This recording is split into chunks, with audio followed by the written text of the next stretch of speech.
রাজশাহীতে সামাজিক বন বিভাগ ও জেলা প্রশাসনের উদ্যোগে শুরু হয়েছে 20 দিনব্যাপী বিভাগীয় বৃক্ষ মেলা। 74টি স্টলে বিক্রি ও প্রদর্শন করা হচ্ছে নানা প্রজাতির গাছের চারা। সিটি কর্পোরেশন ভবনের গ্রিন প্লাজায় এ মেলার উদ্বোধন করা হয়। মেলা উপলক্ষে বিশেষ ছাড়ে গাছের চারা বিক্রি হচ্ছে অনেক স্টলেই।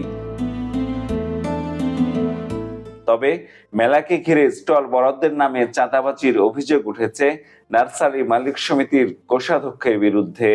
স্টল ভাড়া ৭,২০০ টাকা। আমি ৩,০০০ টাকা এখন জমা দিয়েছি স্টলে বেচা কিনা করে, পরে আরো টাকা দিব। বন বিভাগের সেভারেল টাইম যখন যাই বলে আপনি ওই ইসমাইলের সঙ্গে যোগাযোগ করেন, শেষে আমাদের 14,400 টাকা দিতে হয়েছে। এনে যে ঘর করতে মোটামুটি 7,500 টাকার মতন লাগছে। সমিতির বাইরে হলে কোনো সময় 5,000 লাগে, 6,000 লাগে, এটা ডিপেন্ড করে আর কি পরিবেশ পরিস্থিতির উপরে আপনার। যদিও নার্সারি সমিতির নেতাদের দাবি মেলার মাঠ ভাড়ার জন্য টাকা তোলা হয়েছে।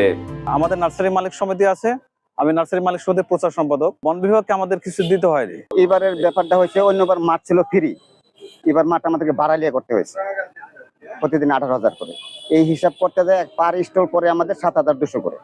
এদিকে সামাজিক বন বিভাগের কর্মকর্তারা জানিয়েছেন সিটি কর্পোরেশনের মাঠ ভাড়াও পরিশোধ করবে বন বিভাগ। মেলার নামে কোনো ধরনের চাঁদাবাজি বরদাস্ত করা হবে না। কমিটি আসলে নেওয়ার কোনো কথা নেই। এরকম যদি কোনো অভিযোগ থাকে, কেউ যদি বলে থাকে, আমাদের কাছে আসলে আমরা ব্যাপারটা খতিয়ে দেখবো। খতিয়ে দেখে সমিতি যদি এরকম কোনো কার্যক্রম করে থাকে, অবশ্যই তাদের বিরুদ্ধে আমরা ব্যবস্থা নেব।